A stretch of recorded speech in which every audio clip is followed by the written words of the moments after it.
Hey everyone, welcome back to another episode of Dorkside Cookies, TitanFall 2 playthrough. And Lyden's going to explain to us how he's just a 7-year-old kid in a 30-year-old's body. No, what? Because you're giving me a hard time because I like Bloodborne because of maybe not necessarily even things I will actually end up doing in the game, but I still respect the games this way. And the way I could explain that is to start off explaining it, just like a really flat example. How to Train Your Dragon. A movie that as a 30-year-old, or maybe I think the first one came out when I was 20 years old. Sure. I can't intrinsically and passionately love that movie the same way when I was a kid. I'm not gonna go out and get a bunch of toothless stuff and cuddle with my toothless plushie. Yeah. I'm not gonna get the How to Train Your Dragon video game. We have toothless plushies, by the way. So. I'm a 30-year-old. I just don't care. I don't have the time.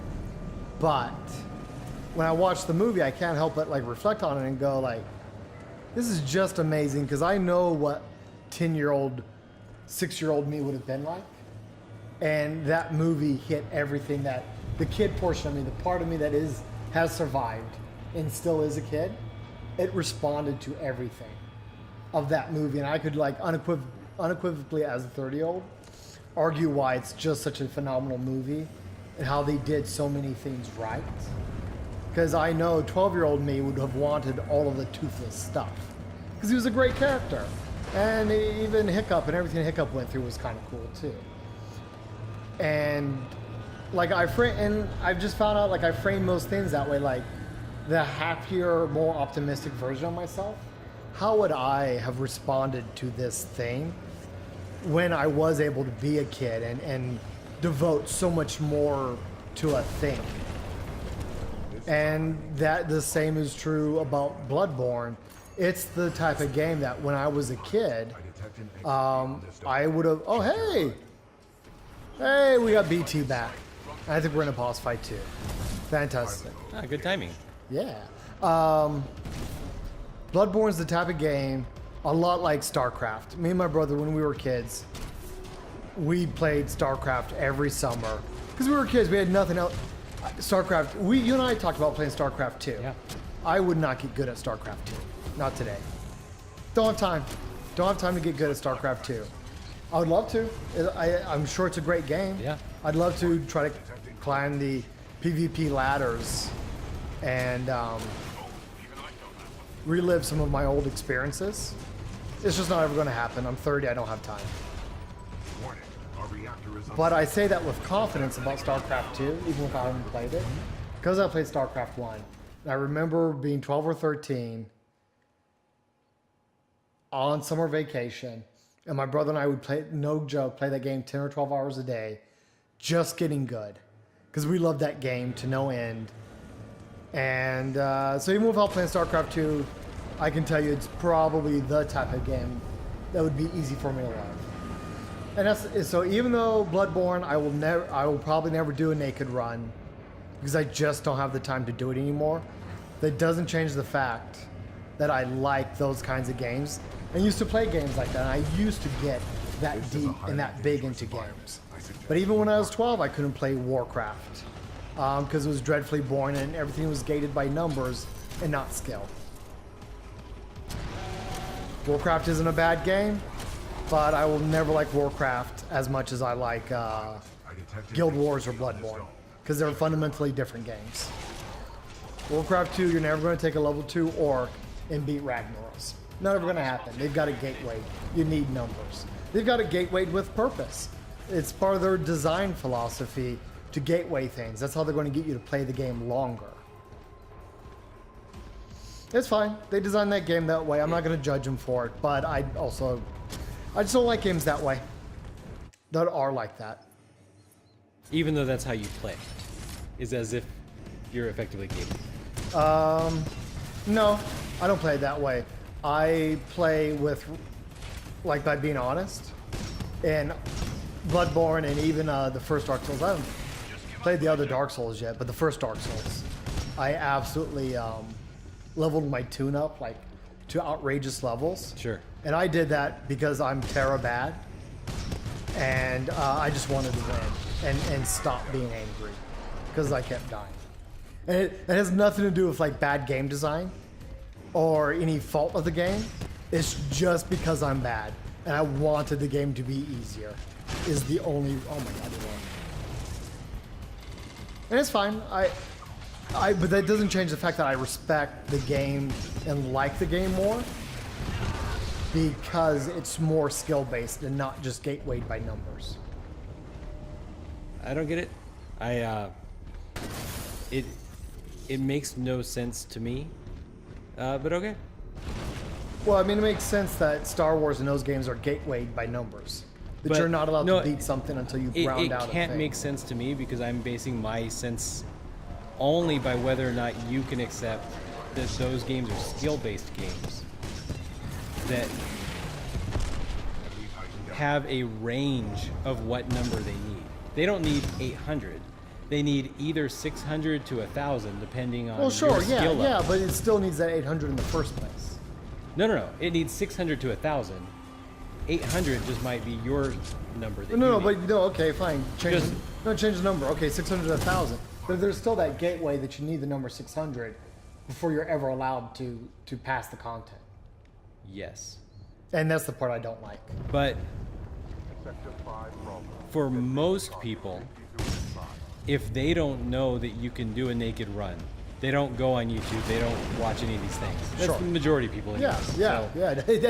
That's definitely true. Right? So those people, they think they need to be a minimum 600 to beat the content anyways. Okay. And so that's the reality. That is the reality they live. Yeah. And they think they could do it if they were a little bit better, or they think they could do it if they had a little bit better numbers. And they decide what's easier because they're humans and they min-max everything. So they just say, is it easier for me to get more numbers, or is it easier for me to spend 5 hours fighting the same boss trying to get the timing a little bit better? Yeah. And they make that decision and they do it. Yep. And so I think for the vast majority of players, and I think for your animal side, Animal Leiden is making the same judgment calls. And the fact that you may like or dislike any particular game, not off of your reality, but basically off of somebody else's, off of potential that you don't even know if it's real. It might even be fake. But that potential that you believe is there. Like you believe you could do a naked run. So thus you don't want to play games that you can't do naked runs. Well, you know what's another element to this, another facet to this that we haven't really touched on? Yeah. And I don't know, it's not necessarily a part I'm necessarily very proud of, but I do get kind of obsessive. When it's a game I really just absolutely adore and love, I get kind of obsessive in researching it. Like, if we ever did do a Bloodborne run, that we didn't delete.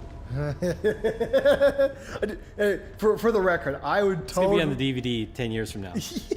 No, but I was gonna say, for the record, I'd be totally okay with doing the Bloodborne run. I'd starting completely fresh with a completely new character. Yeah. I love the game that much. I'd be totally fine with that, and probably embarrassing myself because I've forgotten so much. But I know so much about Bloodborne, so much about the lore. Because I'm not making any. I'm not trying to trick anybody here. I am not some sort of clairvoyant guy who can piece all the details together. I go to all the Wikipedia articles. I look up all the YouTube videos. I read what other people learned and start stitching it all together for myself. And I was obsessive like that about Bloodborne because I loved it so much. Yeah.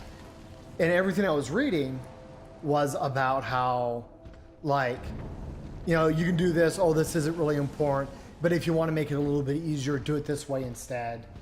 Massive shortcut here, really brilliant level design, stuff like that. Loved it. Loved everything I was reading and learning about the game. The second I do anything like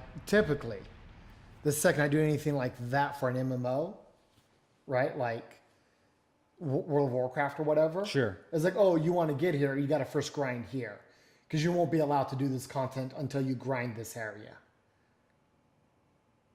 And so like even if I haven't experienced the content myself, Yeah. I'm still perfectly aware of its existence. Sure. Because I went and like did some pre-gaming to figure out if this was really something I wanted. Like if I was pre-gaming Bloodborne, and then I read something that was like, okay, this is great. This is how you do this part. Oh, by the way, you're not allowed to do this until you get to level 40. So go grind out some levels. So my opinion would instantly. So I haven't read any of those guides. Yeah. But are you telling me that none of those guides say that you want to have this kind of weapon and you want to be this level? At least with Bloodborne. Yeah. Like if I go, hey, how do you do a dual sword run, or how do you do a magic run? Yeah. Amongst the list of things you can do, it'll be like how to do a naked run. And I'm like, oh, that's pretty neat. I don't care about that. I turn because I'm not going to do it. Or when I look up the YouTube videos, right? Yeah. Inevitably towards the top going to be some guys, you know, I beat Bloodborne in 2 hours naked. Yeah. I'd be like, dude, that's so neat. I skip it and go to the video that's actually going to help me. Or maybe I watch it for 5 minutes just to be kind of like blown away by how good this guy is. And so I know how the game is built. I acknowledge it. I respect it. And I respect that the only reason why I'm not able to do it is that I haven't put the time in to get good. And I'm okay with that. I don't expect to be the best. Yeah. But I still like the game more knowing that it's in there somewhere. That I could have done it with less. I think that's fair. I would just never spend my voting dollars that way.